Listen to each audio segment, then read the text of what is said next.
Something that everybody has on their bucket list is a place that they want to travel to. Now, for someone who's undocumented, that might not always seem like a possibility without first, becoming a citizen, getting your green card, residency or something. And sometimes it might be the case. There's certain places we're not able to go anymore, unfortunately. However, there are still places that we can travel to. But the question is, where can we travel? How can we travel? And then how often can we travel to these places? That's the questions that we're trying to figure out today. Let's get started. But first, don't forget to like.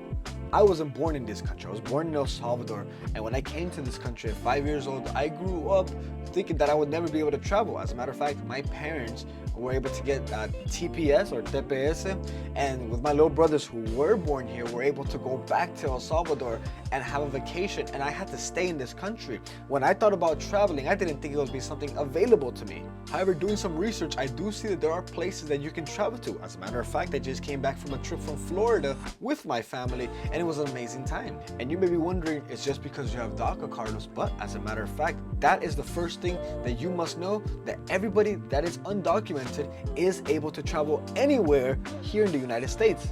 Within the United States, you're able to travel anywhere if you have an alien passport, a state identification document such as the Real ID, or even your state's driver's license. Of course, it does have to be unexpired, so that means it has to be active. And a driver's license is something that pretty much everybody should have, since by 16, you should be able to get your driver's license, and before that, you should be able to get a Real ID. However, once you do get these things, you'll be able to go ahead and travel to places such as Hawaii, New York, Washington, D.C., Yellowstone in Wyoming, Miami, Florida, Aspen, Colorado, and so many other places here in the United States. And it may seem like something that was so difficult, but as a matter of fact, if I tell you traveling within the US is something that is very much a possibility. Even places such as Alaska, when talking about traveling to the US territories, you must know which are the ones that you're able to travel to. So you can travel to Puerto Rico, to the US Virgin Islands, to the American Samoa, to the Commonwealth of the Northern Mariana Islands,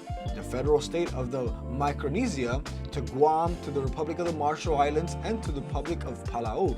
And you're able to travel to these places even though you might not be, approved for advanced parole. Advanced parole is basically like a grant. You could say that you can request to be able to travel outside of the United States for a certain amount of time. However, it's something that is very risky. I don't myself recommend it if you don't have it, especially if you have DACA or TPS and it's nearing expiration. I recently heard this story about this person who went to her country, and she was there, in the last couple of days before her DACA expired, and then what ended up happening is that she had to stay at this place for over a whole year while her whole family was here. I do understand something when traveling outside to US territory, especially if you're traveling without DACA. Even though a person has technically never left the US, this could result in a referral to ICE for removal, so be made aware about that. So if you're gonna go ahead and travel, make sure that you have these next points cleared. Number one, you wanna make sure that your DACA is valid during your entire time abroad. So that means if you're planning to travel in the next year